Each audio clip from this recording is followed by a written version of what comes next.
Hello, everybody. My name is Michael, and today I'm going to be talking about an organization that I've personally volunteered with, and I have seen the impacts up close. That organization's name is Heartland Animal Shelter. Heartland is dedicated to rescuing, rehabilitating, and restoring animals, especially ones that are about to be euthanized. The mission is to give an animal a second chance. And so now we're going to talk about the background of Heartland and why it exists in the first place. Across the US, millions of dogs and cats enter shelters, some to not ever make it out. Um, Overcrowding and abandonment, lack of resources, all these things often lead to animals being euthanized. As sad as it is, this can happen even if they're healthy and adoptable.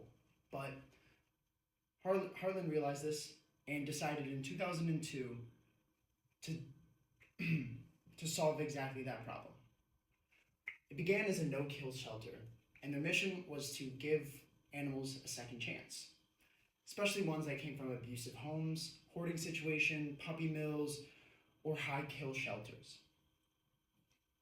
What makes Heartland so special is that they offer long term care, medical treatment, as well as the patients needed to actually find the right home for those animals.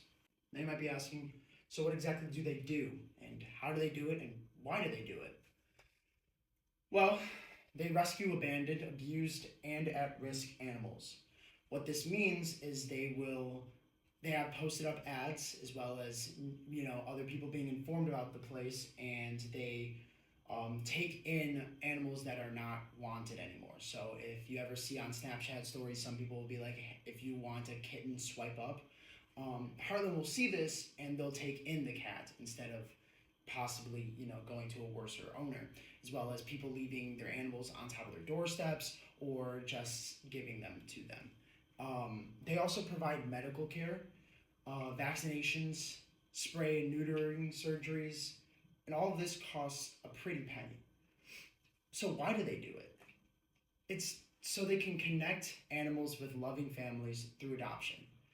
Adoption is, in a way, a second chance for an animal, right? They are able to find a home that suits them and able to find a loving family that suits them. How do they do this though? Well, they rely on volunteers like me, volunteers that want to help clean, socializing with the animals, helping with walks, doing the dishes, etc. All these things are things that people can volunteer with, as well as provide funding.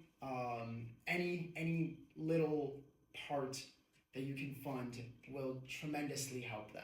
The belief behind Harlan Animal Shelter is that every life matters. Many animals come from situations where humans failed them, and Heartland exists to make sure that that doesn't happen, and that's not the end of their story.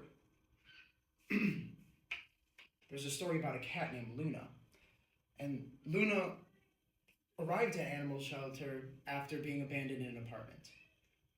She hid in the corner every single day for 3 weeks straight. And so, after time and time again of volunteers trying to get her to open up to them, there was one person that could, and that was a volunteer. And that one person changed her trajectory drastically because she began eating, she began warming up to people, and eventually got adopted by an elderly woman who said that Luna changed her life in ways she never thought could change. For being a relatively smaller organization, Heartland does have some pretty big future plans. For one, they would like to extend their organization statewide, but they're going to start small, obviously. They are trying to implement more places in Illinois that are not specific to Wheeling. Additionally, they would like to have more medical equipment and more medical grade equipment in order to give neutering procedures as well as on site vaccinations to animals. But their main goal right now is to truly get more volunteers and more people active in the community to help them. To me, Heartland represents compassion, second chances, and the belief that every animal deserves equal treating. I've seen firsthand just how much dedication the volunteers put into that place. I've seen how much they care about the animals and how much they genuinely want what's best for them. And the entire community backs them up. And so organizations like Heartland really do remind us that social responsibility isn't always global, but sometimes it starts right here at home, one rescue at a time. Thank you.